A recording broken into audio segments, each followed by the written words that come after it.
Assalamualaikum warahmatullahi wabarakatuh. Hari ini kita akan belajar tentang standar diagnosis keperawatan Indonesia. Standar diagnosis keperawatan Indonesia atau kita singkat SDKI ini dikeluarkan oleh PPNI, yaitu Persatuan Perawat Nasional Indonesia. SDKI ini merupakan tolak ukur yang dipergunakan sebagai pedoman penegakan diagnosis keperawatan dalam rangka memberikan asuhan keperawatan yang aman, efektif, dan etis. Dan ini merupakan salah satu komitmen profesi keperawatan dalam memberikan perlindungan kepada masyarakat sebagai klien dari asuhan keperawatan yang dilakukan oleh anggota profesi perawat. Standar diagnosis keperawatan Indonesia dalam penyusunannya telah disesuaikan dan dikembangkan dari standar praktik keperawatan Indonesia yang dikeluarkan oleh PPNI tahun 2005.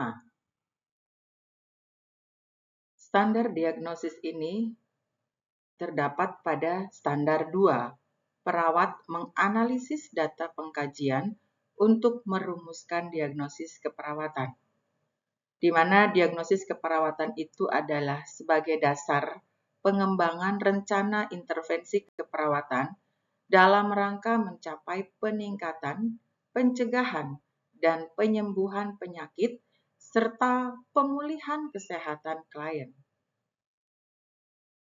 Kriteria struktur pada standar diagnosis keperawatan Indonesia pada tatanan klinik memberikan kesempatan kepada teman sejawat dan klien untuk melakukan validasi diagnosis keperawatan.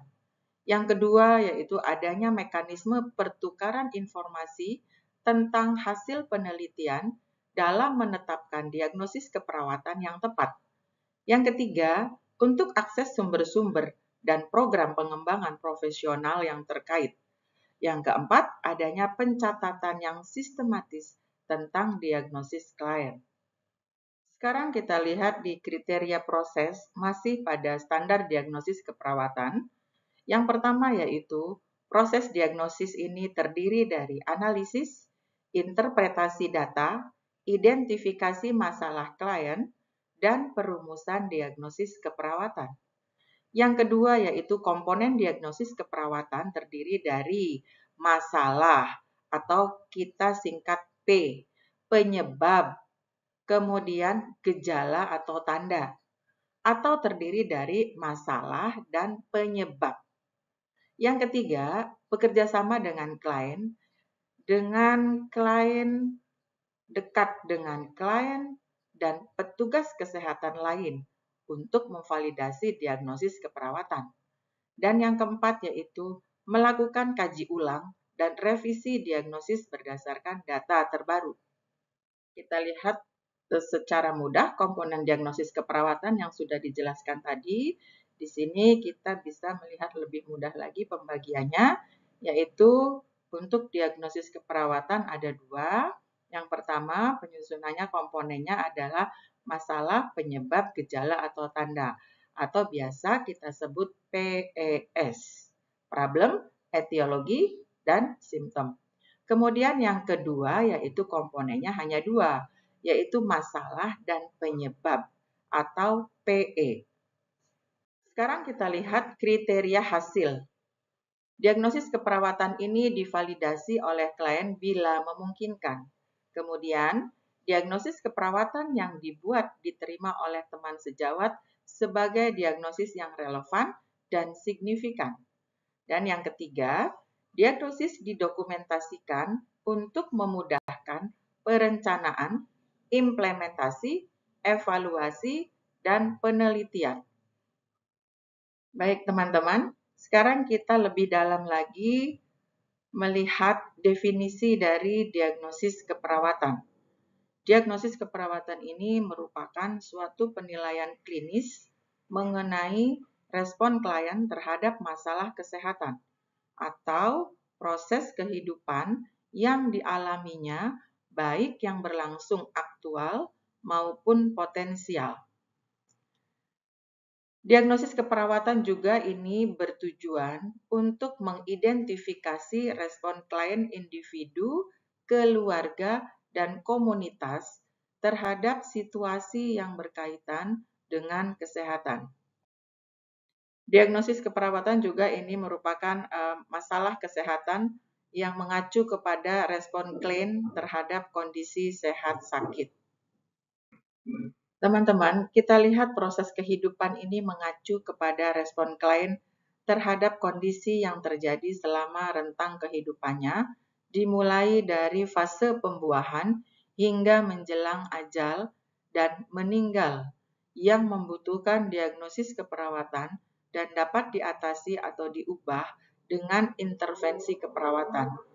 Ini rujukannya dari Christensen dan Kenny 2009, McFarland dan McFarland 97, kemudian juga di Seebeck 2006. Kita lihat pada klasifikasi diagnosis keperawatan. International Council of Nurses sejak tahun 1991 telah mengembangkan suatu sistem klasifikasi yang disebut dengan International Nurses Council International Classification for Nurses Practice. Di sini ICNP tadi membagi diagnosis keperawatan itu menjadi 5 kategori, yaitu fisiologis, psikologis, perilaku, relasional, dan lingkungan. Bisa dilihat dalam skema klasifikasi diagnosis keperawatan di sini. Teman-teman semua, kita masuk ke jenis diagnosis keperawatan. Jenis diagnosis keperawatan ini ada 2, diagnosis negatif dan diagnosis positif. Untuk diagnosis negatif, ini menunjukkan bahwa klien dalam kondisi sakit atau berisiko mengalami sakit. Sehingga penegakan diagnosis ini akan mengarahkan pemberian intervensi keperawatan yang bersifat penyembuhan, pemulihan, dan pencegahan. Dan diagnosis ini terdiri atas diagnosis aktual dan diagnosis risiko. Sedangkan untuk diagnosis positif, ini menunjukkan bahwa klien dalam kondisi sehat dan dapat mencapai kondisi yang lebih sehat atau optimal. Diagnosis ini disebut juga dengan diagnosis promosi kesehatan. Kita lihat kembali pada diagnosis aktual. Diagnosis ini menggambarkan respon klien terhadap kondisi kesehatan atau proses kehidupannya yang menyebabkan klien mengalami masalah kesehatan. Tanda atau gejala mayor dan minor dapat ditemukan dan divalidasi pada klien. Sedangkan pada diagnosis risiko, diagnosis ini menggambarkan respon klien terhadap kondisi kesehatan atau proses kehidupannya yang dapat menyebabkan klien berisiko mengalami masalah kesehatan. Di sini tidak ditemukan tanda gejala mayor dan minor pada klien tersebut. Namun, klien memiliki faktor risiko mengalami masalah kesehatan. Pada diagnosis promosi kesehatan, ini menggambarkan adanya keinginan dan motivasi klien untuk meningkatkan kondisi kesehatannya ke tingkat yang lebih baik atau optimal. Nah, ini secara mudah untuk komponen diagnosis keperawatan. Diagnosis keperawatan memiliki 2 komponen utama, yaitu yang pertama masalah atau problem atau label diagnosis, dan yang kedua adalah indikator diagnosis. Teman-teman, apa itu yang dikatakan masalah atau problem? Masalah ini merupakan label diagnosis keperawatan yang menggambarkan inti dari respon klien terhadap kondisi kesehatan atau proses kehidupannya. Label diagnosis ini terdiri atas deskriptor atau penjelas dan fokus diagnostik. Di sini kita akan melihat contoh deskriptor dan fokus diagnostik pada diagnosis keperawatan.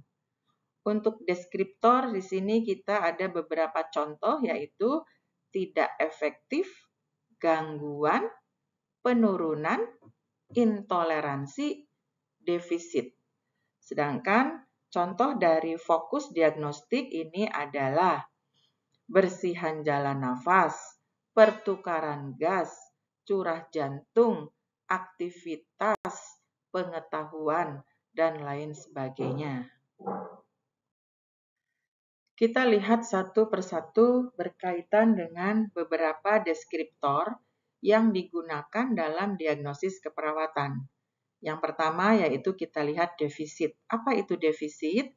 Defisit itu adalah tidak cukup atau tidak adekuat. Kemudian kita lihat deskriptor yang lain yaitu disfungsi. Apa itu disfungsi? Yaitu tidak berfungsi secara normal. Kemudian efektif, di mana menimbulkan efek yang diinginkan. Kemudian deskriptor gangguan. Gangguan ini adalah definisinya mengalami hambatan atau kerusakan. Deskriptor lebih yaitu berada di atas nilai normal atau yang diperlukan. Kemudian ada lagi penurunan. Penurunan ini didefinisikan sebagai berkurang baik dalam ukuran, jumlah maupun derajat. Kemudian yang selanjutnya deskriptor rendah. Rendah ini merupakan berada di bawah nilai normal atau yang diperlukan. Kemudian juga tidak efektif. Tidak efektif ini didefinisikan tidak menimbulkan efek yang diinginkan. Selanjutnya kita lihat indikator diagnostik. Ini terdiri dari atas penyebab, tanda gejala, dan faktor risiko. Untuk penyebab atau etiologi, ini merupakan faktor-faktor yang mempengaruhi perubahan status kesehatan. Etiologi ini juga dapat mencakup 4 kategori, yaitu fisiologis, biologis, atau psikologis. Kemudian yang kedua, efek terapi atau tindakan. Yang ketiga, situasional, lingkungan atau personal. Dan yang keempat adalah maturasional. Sedangkan untuk tanda dan gejala atau sign and symptom, tanda merupakan data objektif yang diperoleh dari hasil pemeriksaan fisik, pemeriksaan laboratorium, dan prosedur diagnostik. Sedangkan gejala merupakan data subjektif yang diperoleh dari hasil anamnesis. Teman-teman semua, tanda gejala ini dikelompokkan menjadi 2 kategori, yaitu mayor dan minor, di mana yang dikatakan mayor adalah tanda gejala tersebut ditemukan sekitar 80-100% untuk validasi diagnosis.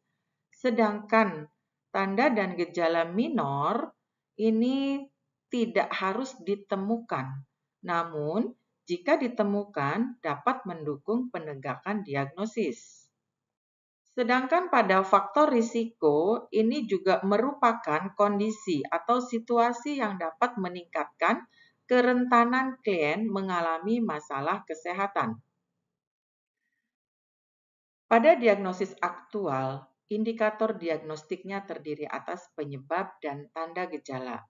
Sedangkan pada diagnosis risiko tidak memiliki penyebab dan tanda gejala, hanya memiliki faktor risiko. Kemudian, pada diagnosis promosi kesehatan hanya memiliki tanda gejala yang menunjukkan kesiapan klien untuk mencapai kondisi yang lebih optimal. Teman-teman, untuk penjelasan berkaitan dengan diagnosis keperawatan, ini presentasi ini harus ada kelanjutan. Dan nanti kita akan bertemu kembali di presentasi selanjutnya. Untuk pertemuan kali ini Cukup sekian dulu. Terima kasih. Dan ini ada dari Abu Bakar. Tanpa pengetahuan, tindakan tidak berguna, dan pengetahuan tanpa tindakan adalah sia-sia. Untuk daftar pustaka, teman-teman bisa dilihat di SDKI, SIKI, SLKI yang dikeluarkan oleh PPNI. Dan akhirnya saya ucapkan terima kasih. Mohon maaf apabila ada kekurangan-kekurangannya. Assalamualaikum warahmatullahi wabarakatuh.